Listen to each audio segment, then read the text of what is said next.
oleh Masrun Purbadasuha SPD.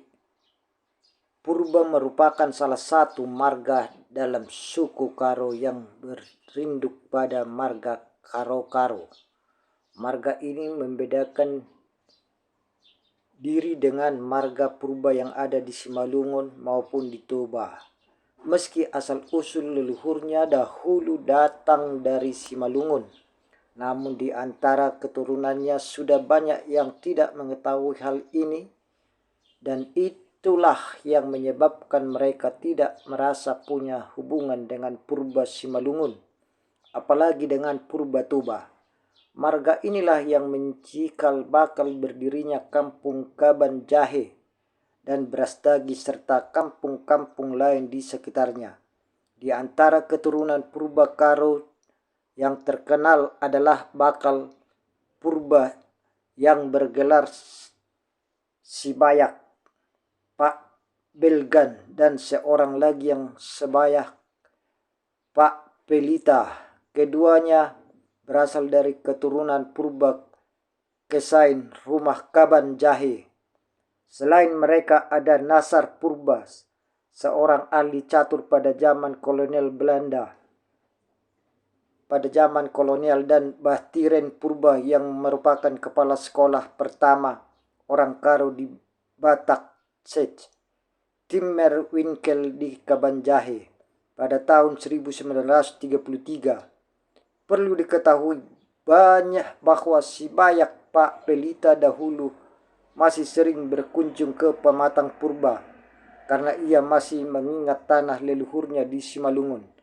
Akibat sering berkunjung ke Simalungun, ternyata menjadi jalan baginya bertemu dengan pendamping hidupnya, yaitu salah seorang putri Simalungun, Buru Purba Pakpak, yang sebenarnya adalah saudara semarganya sendiri. Di daerah Brastagi Tanah Karo sekarang terdapat sebuah kampung bernama Buluh Duri. Di tempat ini terdapat 7 mata air bening yang tidak jauh dari Lau Gendek dan masih dianggap keramat oleh masyarakat sekitar. Menurut cerita yang berkembang di lokal ini, pada zaman dahulu merupakan tempat pembuangan seorang putra raja. Alkisah pada zaman dahulu di Simalungun terdapat sebuah kerajaan bernama Purba dengan rajanya bernama Tuan Baringin Marga Purba Pakpak. Semenjak putra bungsunya lahir, raja ini sering menderita sakit. Sudah banyak dukun yang mencoba mengobatinya, namun penyakitnya tidak kunjung sembuh.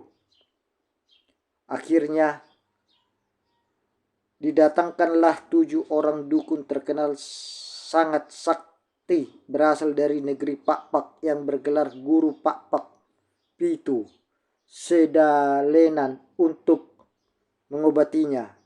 Dengan menggunakan kesaktian mereka, para guru Pakpak ini kemudian melakukan pemeriksaan. Dari hasil pemeriksaan diketahui bahwa putra bungsu raja adalah sumber penyakit dan malapetaka yang terjadi selama ini. Dalam istilah Simalungun disebut anak panunda. Untuk menghindari malapetaka yang berkepanjangan, sang raja lalu memerintahkan agar putra bungsunya itu segera dibunuh.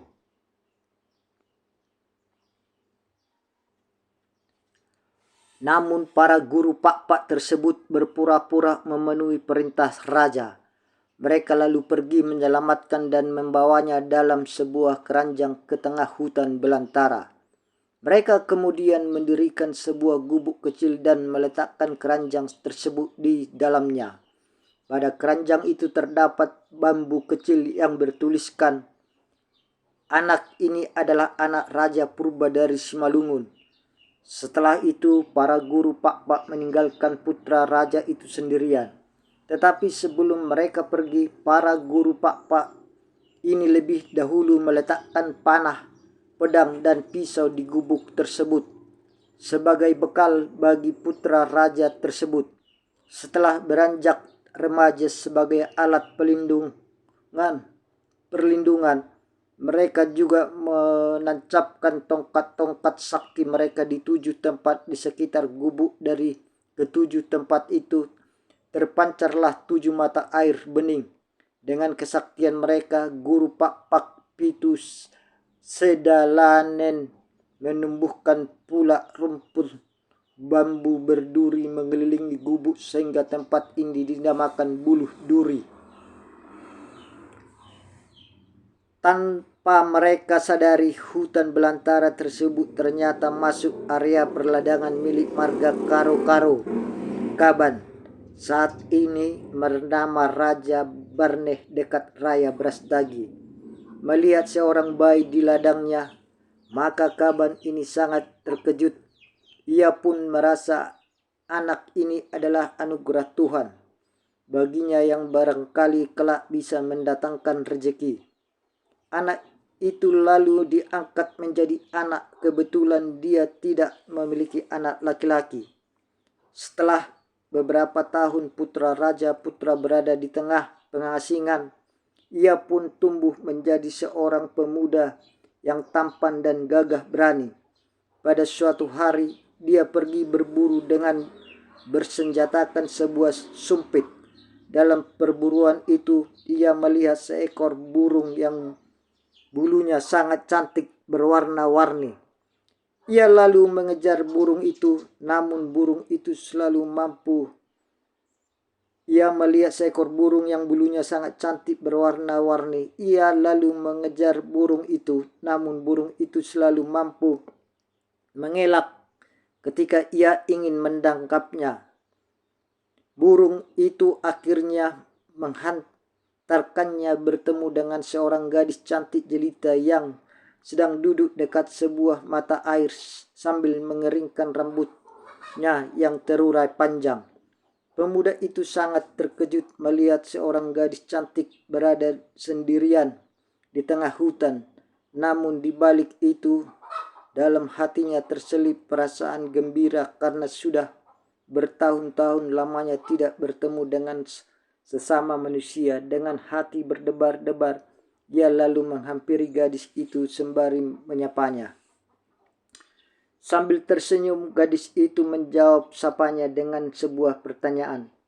Ia ingin mengetahui apa yang melatar belakangi pemuda itu bisa sampai ke tempatnya. Dengan penuh kelembutan, penuh itu pun menjelaskan maksud kedatangannya karena mengejar seekor burung. Selanjutnya gadis itu menanyakan banyak hal mengenai dirinya. Semua pertanyaan gadis itu dijawab dengan baik oleh si pemuda. Dengan demikian sang gadis akhirnya mengetahui bahwa pemuda tersebut berasal dari Simalungun dan putra seorang raja bermarga Purba. Setelah cukup lama berduaan, gadis itu lantas mengajaknya menuju ke kediamannya. Tempat tinggal gadis itu berada dalam sebuah gua besar yang letaknya tidak jauh dari mata air tempat gadis itu ditemukan. Saat berada di pintu gua, pemuda itu sangat terkejut dan hendak melarikan diri karena terdapat seekor ular besar di hadapannya. Gadis itu lalu menahannya agar tidak pergi meninggalkan gua dan ia kembali terkejut ketika menyaksikan burung yang berada beberapa waktu lalu dikejarnya sedang bertengger di dekat ular itu. Keheranan pemuda itu kian bertambah ketika mendengar ular itu berkata mempersilakannya masuk. Akhirnya ia memberanikan diri memasuki gua tempat kediaman mereka. Gadis itu pun menghidangkan aneka buah-buahan untuk santapan sang pemuda.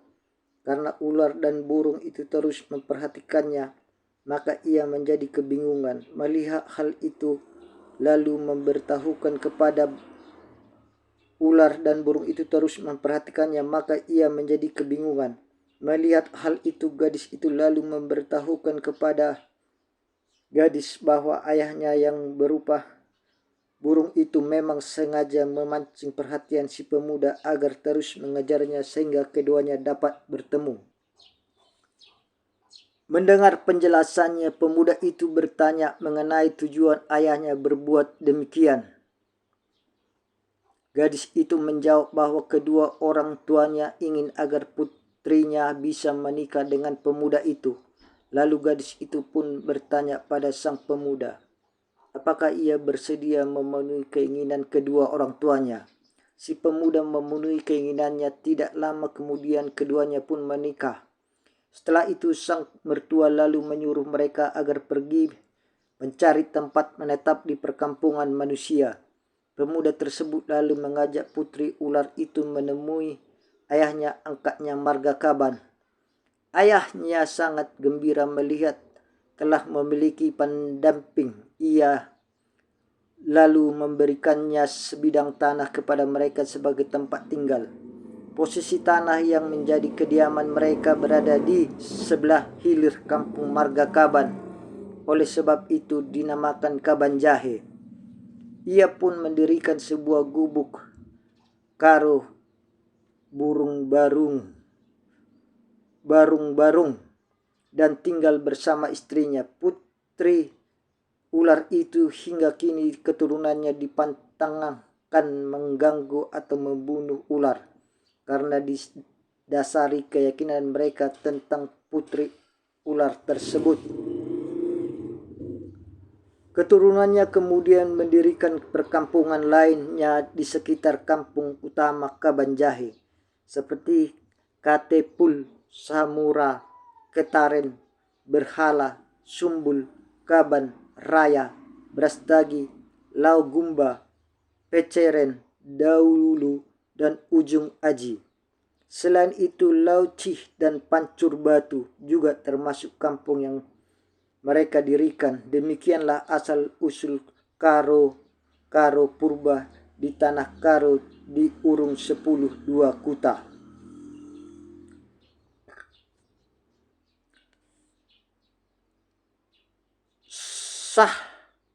Sahlman Purba, salah seorang keturunan Purba rumah Kaban Jahe, kepada penulis mengatakan setelah pihak kerajaan memerintahkan untuk membunuh putra Raja Purba tersebut karena menyandang status anak penunda yang kemudian berhasil diselamatkan oleh guru Pak Pitus Sedalanen, putra Raja Purba itu kemudian diangkat menjadi murid selama 7 tahun.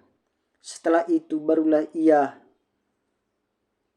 melakukan perjalanan sendiri menuju tanah Karo dan tiba di Deleng Singkut. Di sana ia bertemu dengan satu keluarga Umang yang memiliki seorang putri yang cantik dan kemudian menjadi istrinya. Keduanya lalu membuka perkampungan yang dinamakan Kabanjahe. Menurutnya, kisah tentang burung dan ular itu hanyalah cerita rekaan yang sengaja dibuat lalu disampaikan kepada semua orang yang ditemuinya, termasuk kepada keturunannya. Tujuannya adalah untuk menutupi identitas sebenarnya bahwa ia adalah keturunan langsung dari Raja Purba. Perjalanannya mengejar seekor burung yang akhirnya mempertemukannya dengan seorang gadis hanyalah sebuah simbol dari leluhurnya Pangultup yang datang dari tanah Pak, sehingga menjadi raja di tanah Purba Simalungun. Sementara ular disimbolkan sebagai proses kelahiran kembali, bahwa ia telah mati sebagai Purba Pak di Simalungun dan telah kembali sebagai Purba Karo di tanah Karo dan menyandang marga Karo mengikuti marga setempat yaitu Karo Kaban. Daftar Pustaka Sitepuh Tabir Doktrandus 1993 Sastra Lisan Karo, Jakarta Pusat Pembinaan dan Pengembangan Bahasa Departemen Pendidikan dan Kebudayaan. 2. Putro Brahma 1981 Karo, dari zaman ke zaman, Jilid 1 Medan Yayasan Massa. 3. Neumann JH 1972 Sejarah Batak Karo, sebuah sumbangan Jakarta Brahtara. 4. Lubis Pengaduan J 1996 Cerita Rakyat dari Sumatera Utara 2 Jakarta Grasindo.